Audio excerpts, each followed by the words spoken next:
தென்பழனியில் இருக்கிற முருகன் மாதிரியே நின்ற கோலத்துல கால்ல பாதரட்சையோட காட்சி தரார் முருகர் வடபழனி முருகன் கோயில்ல. முருகனை வழிபட்டா நவகோள்களும் மகிழ்ந்து நமக்கு நன்மை செய்திடும். நல்ல அழகும் ஆரோக்கியமும் மட்டும் இல்ல, வாழ்க்கையில எல்லா நாளும் 16 பேறு பெற்று பெருவாழ்வு வாழ்வோம். இப்பேற்பட்ட இந்த முருகன் கோயிலுக்கு 2025 நவம்பர் கடைசியில நாங்க குடும்பத்தோட போயிருந்தோம். இறைவனுடைய அருள் இல்லாம இந்த வாழ்க்கைங்கிற தேரை நாம கட்டி இழுக்கிறதுங்கிறது சாத்தியமே இல்லை. அப்படி என்னுடைய மாமனாரும் மாமியாரும் திருமணமாகி 60 ஆண்டுகள் நிறைவு பெற்ற நிலையில, இது 60ஆம் கல்யாணம் இல்ல, திருமணமாகியே அவங்களுக்கு 60 ஆண்டுகள் நிறைவு பெற்றிருக்கு.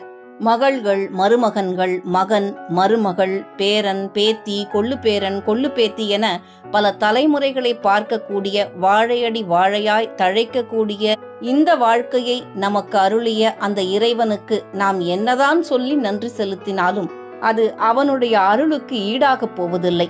ஆனால் நம்முடைய மன திருப்திக்காக அந்த இறைவனை, அந்த அழகனை தங்க தேரிலே வைத்து குடும்பத்தோடு கட்டி இழுக்கும் போது அவனுக்கு நன்றி சொல்லிவிட்டது போன்ற ஒரு உணர்வு ஏற்படுகின்ற அந்த அனுபவத்திற்காக நாங்கள் தங்க தேர் இழுத்தோம்.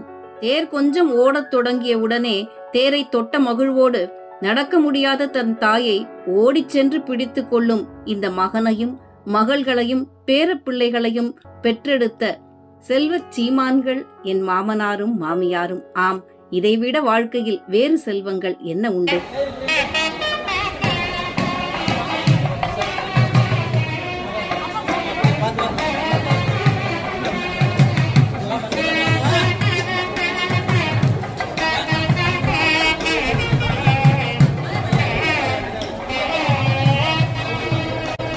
பிள்ளைகள் நம்மை தாங்கும் விழுதுகளாக இருக்கும் போது இறைவன் சந்நிதியில் நன்றி சொல்வதுதானே முறை.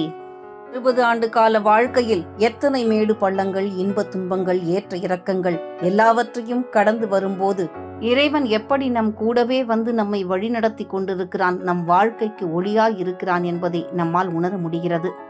இதை பார்த்து கொண்டிருக்கும் அனைவருக்கும் அந்த வடபழனி ஆண்டவன் அருள் செய்வான் என வாழ்த்துகிறோம், வணங்குகிறோம்.